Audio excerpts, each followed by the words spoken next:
सबों को यीशु सहाय। आज का संडे स्कूल के आराधना को आरंभ करते हुए हम लोग गीत गाएंगे। सक्षीबानी गीत नंबर 314।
महापवित्र विश्वास दर्पण को मान लेकर एक साथ यूं कहें।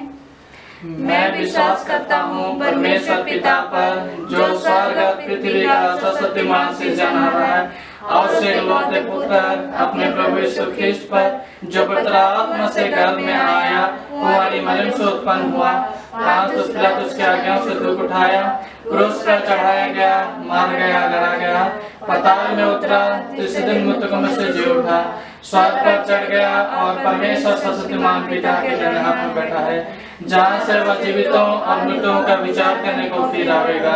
मैं विश्वास करता हूँ पवित्र आत्मा पर, एक ही पवित्र क्रिस्तानी कलीसिया, पवित्रों की संगत पर, पापों की क्षमा, देखने जुटने और अनंत जीवन पर। Are you ready? Oh yes, yes, yes.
सहाय बच्चों, फिर से आज संडे क्लास में आप सबों को मैं वेलकम करती हूँ और फिर से मैं उम्मीद करती हूँ कि आप लोग जरूर करके ही इन दिनों में सुरक्षित हैं और हमेशा प्रभु यीशु को याद करते रहिए, प्रार्थना में जीवन व्यतीत करते रहिए। तो जैसे कि हम लोगों ने पिछले 2 वीडियोस में सीनियर क्लास का क्लास स्टार्ट कर चुके हैं और हम लोग दानियल के बारे में हम लोग पढ़ते आ रहे हैं। तो आज हम लोग फिर से वही दानियल के चैप्टर में से पढ़ेंगे और आज का जो टॉपिक है वह तो है दानियल के मित्र आग के जलते हुए भट्टे में। तो हम लोगों का जो क्लास है उसको शुरू करने से पहले आइए हम लोग प्रभु से प्रार्थना कर लें।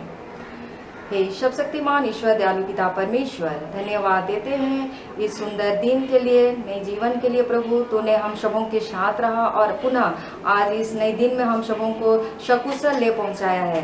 दयालु पिता परमेश्वर, इस घड़ी हम लोग पुनः संडे स्कूल के माध्यम से तेरे पवित्र वचन पर मनन ध्यान करना चाहते हैं और बाइबल के ज्ञान के बातों को हम लोग सीखना और सिखाना चाहते हैं। दयालु पिता, इस घड़ी तो अपनी उपस्थिति हम हर एक के बीच में दे। तो आप ही हम हर एक को अपने पवित्र आत्मा से अगुवाई कर प्रभु, हमारे आत्मिक आंखों को खोल दे, हमारे कानों को अच्छी सुनने की शक्ति दे, जिससे कि हम तेरे पवित्र वचन पर मनन ध्यान करने सके और इन शिक्षा की बातों को ग्रहण करते हुए उसके आधार पर हाँ तेरे पवित्र इच्छा के अनुसार जीवन व्यतीत करने पाएं। पिता, हमारे सारे पाप दोष गुनाह अपराध जो हमने अब तक किए हैं, हाँ प्रभु उनको माफ़ कर दे और ऐसी छोटी सी प्रार्थना जैसे शून्य और स्वराज में ग्रहण कर, आमीन। तो आइए बच्चों, अभी हम लोग क्लास में जाएंगे। जैसे कि पिछले दोनों क्लास में हम लोगों ने दानियल के बारे में और राजा नबूकदनेस्सर के बारे में पढ़ते आ रहे थे। तो आज हम देखेंगे कि राजा नबूकदनेस्सर का प्लानिंग क्या है, अब वह कौन सा सिचुएशन क्रिएट कर रहा है या फिर कौन सा स्टोरी आज हम लोग देखने को पाएंगे।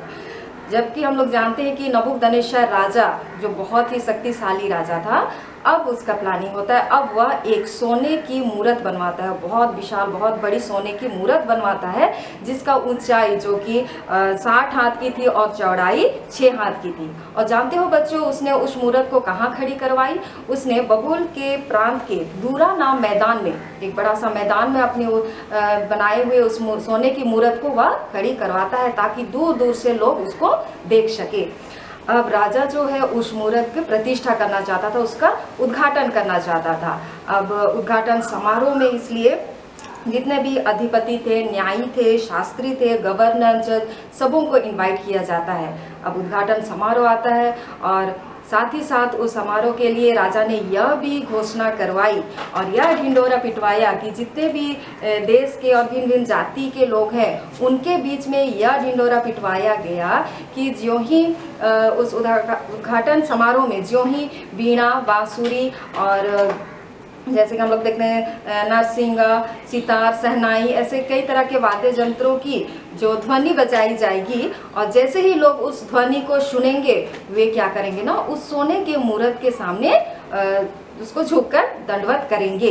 यह आज्ञा नबूकदनेस्सर राजा ने निकाली। और साथ ही साथ उसने और क्या कहा, जो कोई भी राजा की इस आज्ञा का उल्लंघन करेगा और जो कोई भी उस सोने के मूरत को दंडवत नहीं करेगा, उसको तो आग के भट्टे में डाल दिया जाएगा। हाँ बच्चों, जलते हुए आग के भट्टे में।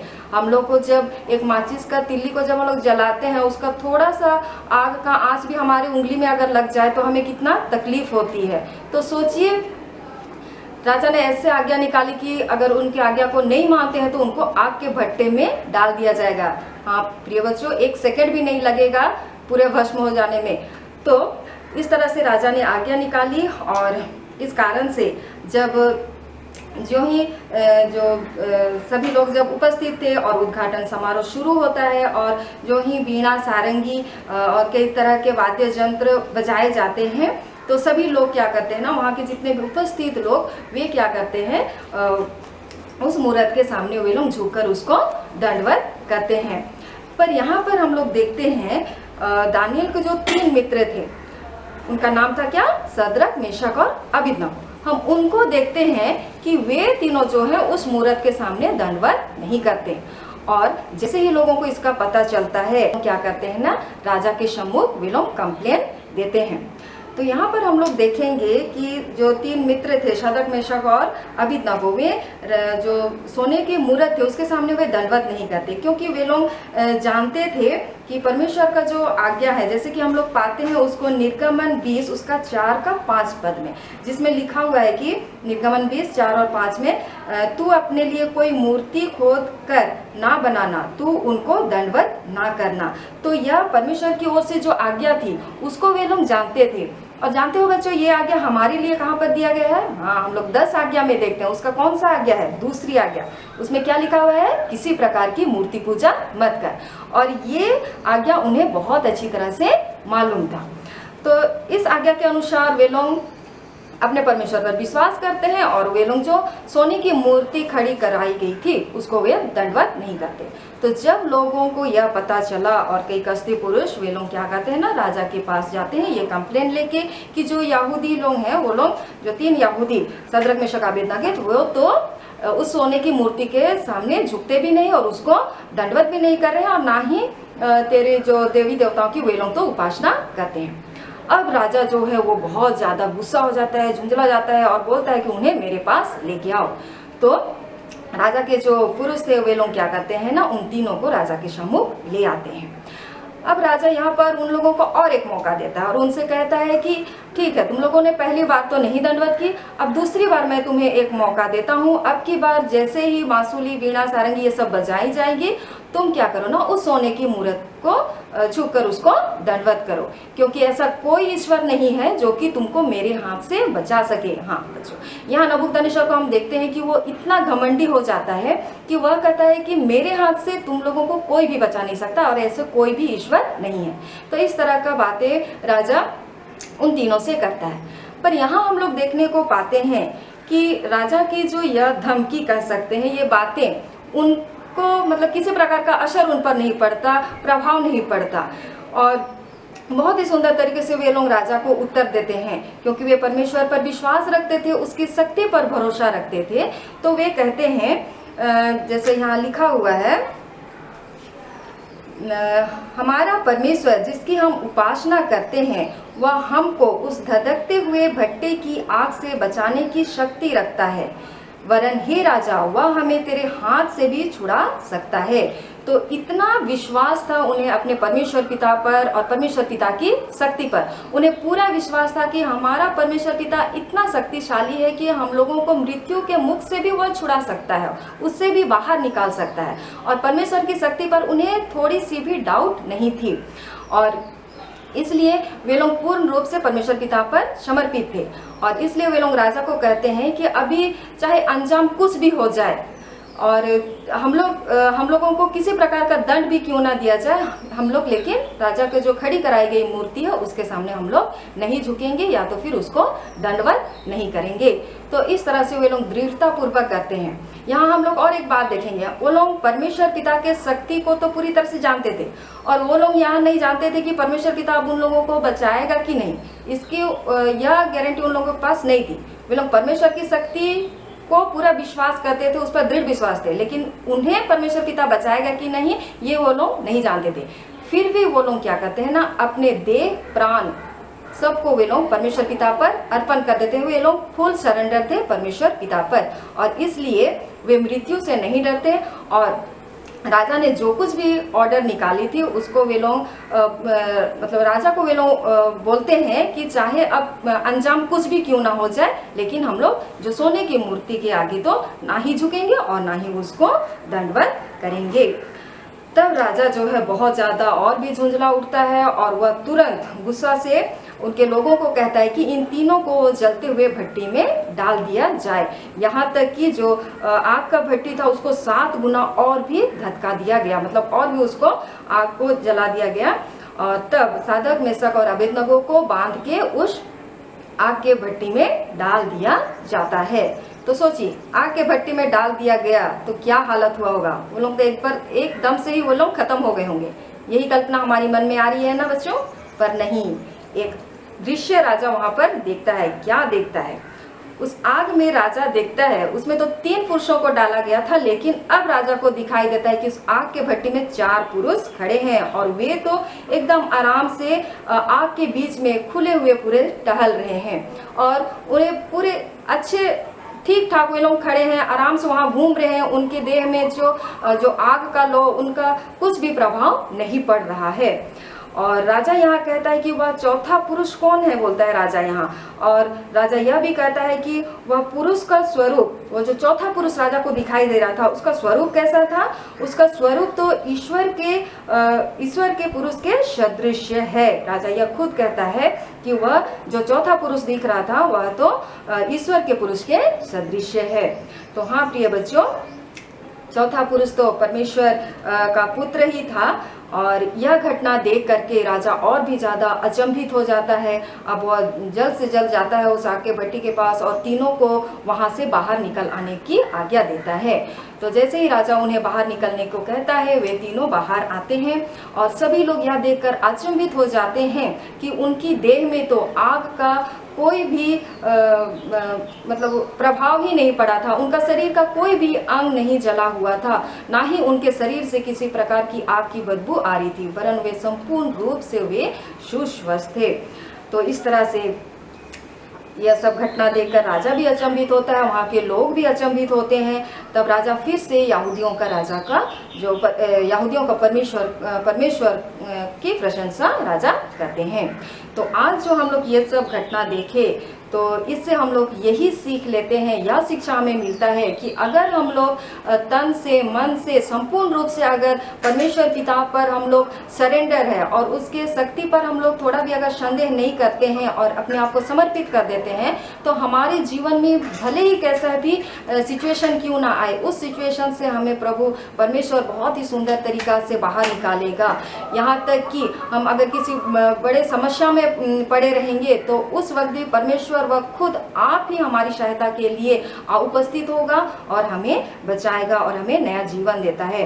साथ ही साथ हम लोग आज देखेंगे कि हम जो 10 आज्ञा में से हम 2 आज्ञाओं को यहाँ पर देखेंगे, पहली आज्ञा को भी लेंगे और दूसरी आज्ञा को भी। तो जैसे कि पहली आज्ञा हमें क्या कहता है, परमेश्वर तेरा ईश्वर मैं हूँ, किसी दूसरे को ईश्वर मत मान। उसी तरह से दूसरी आज्ञा में हम लोग क्या देखते हैं, किसी प्रकार की मूर्ति पूजा मत कर। तो इसी तरह से हम और एक वचन देखेंगे जो कि हमें मिलता है मत्ती 10:32 और 33 पर, जिसमें लिखा है, जो कोई मनुष्य के सामने मुझे मान लेगा उसे मैं भी अपने स्वर्गीय पिता के सामने मान लूंगा, पर जो कोई मनुष्यों के सामने मेरा इनकार करेगा उसे मैं भी अपने स्वर्गीय पिता के सामने इनकार करूंगा। हाँ मेरे प्रिय बच्चों, अगर हम लोग अपने प्रभु परमेश्वर को सभी लोगों के सामने अगर हम लोग अपने प्रभु परमेश्वर को अपने परमेश्वर पिता के रूप में ग्रहण करेंगे तो पिता भी हमें अपने बेटा बेटी के रूप में हमें ग्रहण करेगा और सबों के सामने हम लोगों को ग्रहण करेगा। वह हमारा इनकार नहीं करेगा, वरन हर परिस्थिति में वह हमारी सहायता करेगा और हमें हर बुरे से बुरे परिस्थितियों से हमें बाहर निकालेगा। तो इस तरह से आज के क्लास में हम लोगों ने जो दानियल के 3 मित्रों के बारे में जाने, उनका परमेश्वर पिता पर जो दृढ़ विश्वास था उसके बारे में जाने। तो आज के लिए इतना ही, फिर से कमिंग क्लास में हम लोग देखेंगे। हम लोग अब तक यह देखते आ रहे हैं कि राजा नबूकदनेस्सर परमेश्वर पिता का वह गुणानुवाद तो कर रहा है, फिर भी अब तक वह नम्र नहीं बना है। तो कमिंग क्लास में हम लोग वह देखेंगे, नेक्स्ट वीडियो में हम लोग वो चीज़ देखेंगे कि किस तरह से नबूकदनेस्सर राजा का जो घमंड था उसको तोड़ा जाता है और वह परमेश्वर पिता के सम्मुख नम्र बनता है और उसी के मुंह से हम लोग परमेश्वर पिता का नाम का गवाही सुनेंगे। ये सब आने वाली है कमिंग वीडियो में। तो फिलहाल के लिए इतना ही, और सुरक्षित रहिए इन दिनों में और हमेशा प्रार्थना में जीवन व्यतीत करते रहिए, बाइबल पढ़ते रहिए और हमेशा हम लोगों के लिए भी प्रार्थना कीजिए। तो आज के लिए इतना ही, थैंक यू और यीशु सहाय। आइए हम लोग संडे स्कूल को अंत करते हुए प्रार्थना करें। हे पिता, इस घड़ी आपके निकट आते हैं प्रभु जी, आपने हमें इस सुंदर दिन में सुरक्षित ले पहुंचाया है पिता, इसलिए आपको बहुत बहुत धन्यवाद देते हैं।